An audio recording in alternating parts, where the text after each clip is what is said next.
Usapan lang netizen, magandang umaga, tanghali, hapon, gabi. Saan ka mang panig ng sulok ng daigdig ngayon? Mabuhay ka hanggat gusto mo, but God first. Panonoorin tayong videos, galing to sa New Nation, videos to na parang sa TikTok lang kuha. And then, nag-viral. Kasi pwedeng makatotohanan talaga to, no? Ito yung may naispatan na dumaan na mabilis na cylinder na animoy UFO. No? So parang totoo talaga, no? At parang sa tingin ko totoo to, no? So halina't panoorin natin to at bago nga natin umpisahan, paki-subscribe na rin yung kanilang channel, itong New Nation. At dito rin sa atin, sana kung bago ka dito sa ating channel, sana paki-subscribe naman at paki-like din and para ma-share din ni YouTube sa mga iba pang mga tao na makakapanood ng ganitong mga pangyayari, no? Na para aware din sila kung ano yung mga nangyayari sa ating daigdig.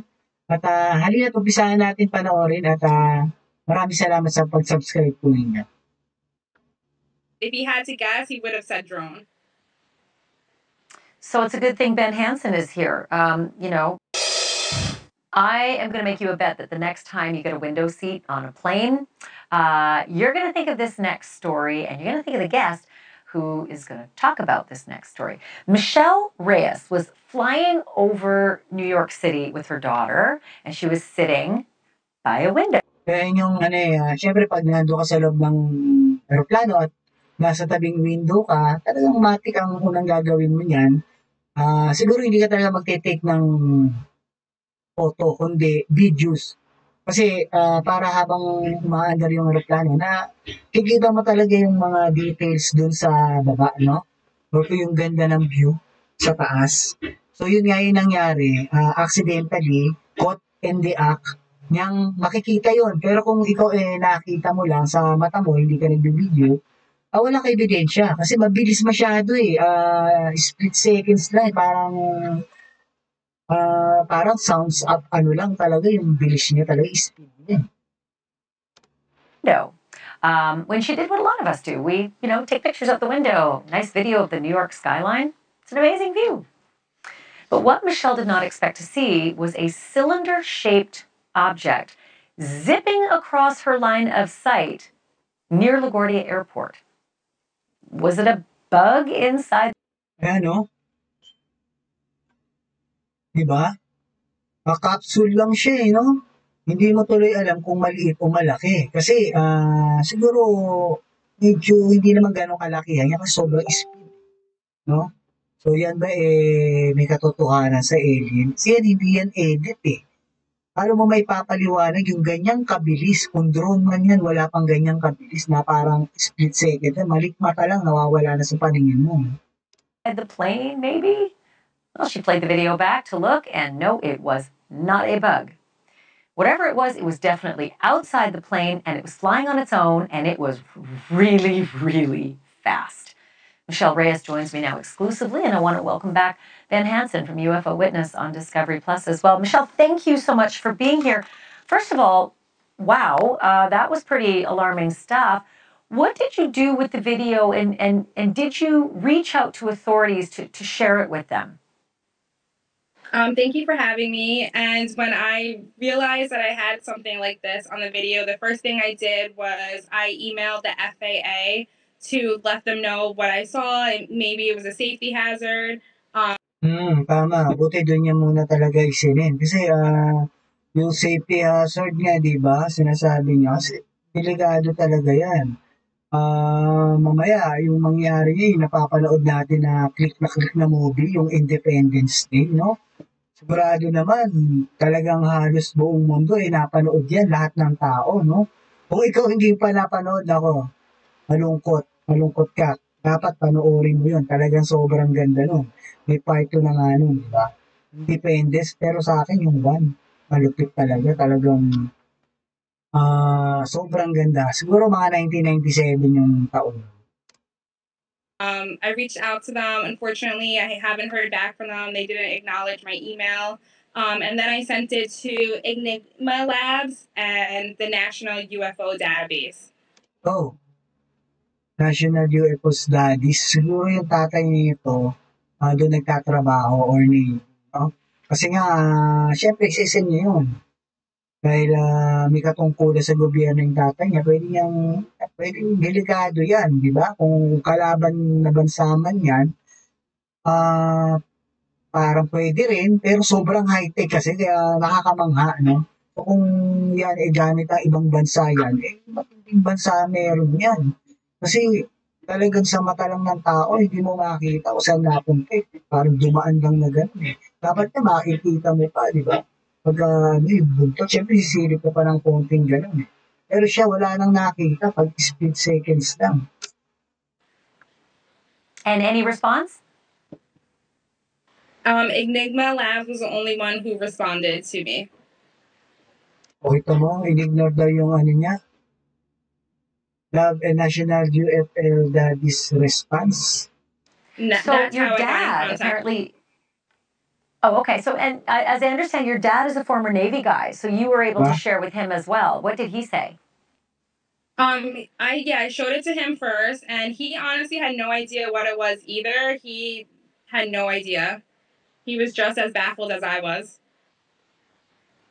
Did you guys settle on the fact that it maybe was a drone? It was going awfully fast to be a drone, but was that the best guess?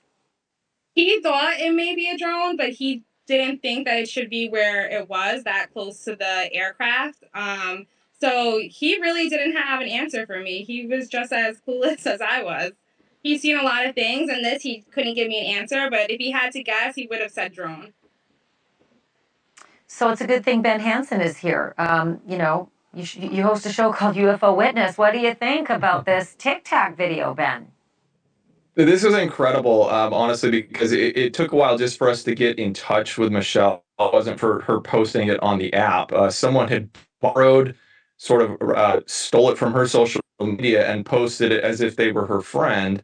So we had no idea who she was. We were looking up flights and trying to figure out which flight she was on.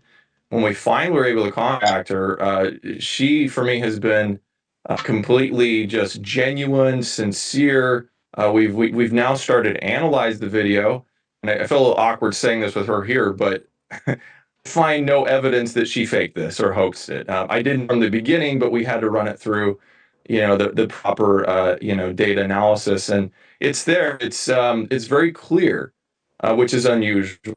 So to me, I feel as though this is probably something not terribly far in the distance, but there's problems with the theory of it being something as simple as an insect, which I would suspect this was happening, on the ground. We're talking 200 plus miles an hour at this point. Her jet is flying. So it passes in about a seventh of a second, and it's present in 5 frames of the video.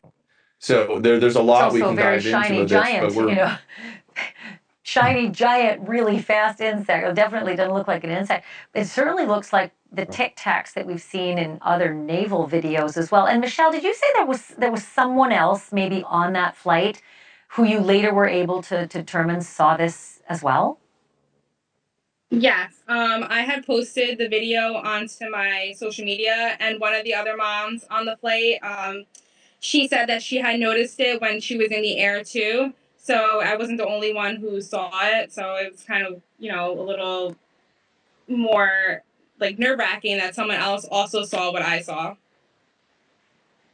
Well, I hope the authorities are watching tonight, and I'm sorry to say, that you didn't get the attention that you should have when you alerted them to videos like this. I think it behooves all of us to just at least forward. So yun nga daw, no, ikinat na sa TikTok yung ganyang videos na yan. Kasi nga, para hindi mabahala ang tao, no? So matagal na talagang pinagtatakpan din ng mga government yan.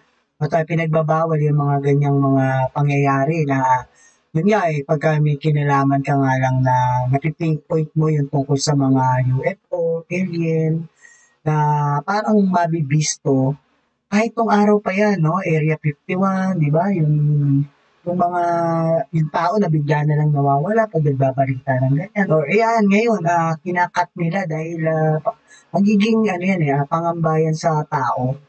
Kaya ewan natin talagang pinagtatakpan talaga ng government yan. Ultimo yung tatay nga niya, di ba, parang alam ko, ano yun, gano'n. So, kasama yan sa mga sinumpaan tungkulin ng mga yan. No, kaya kailangan, siguro, para wag mabahala talaga yung mga sangkatauhan, no, sa buong mundo, na nag-i-exist talaga yung mga ganyang alien at UFO.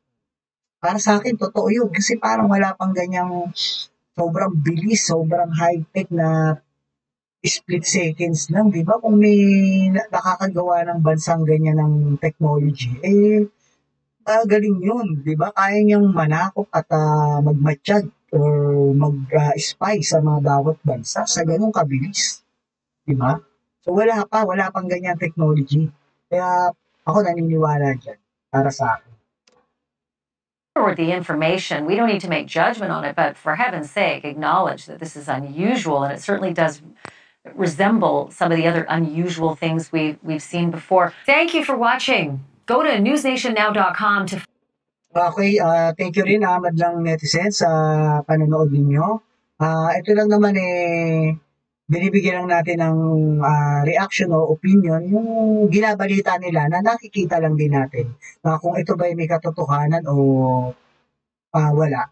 So, kayo na lang din ang makakapagsabi ayon sa nakita natin sa ibinalita ng New Nation. So, ayun na po.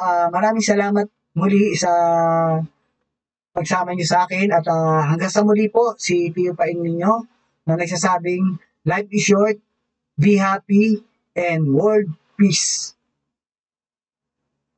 Salamat po.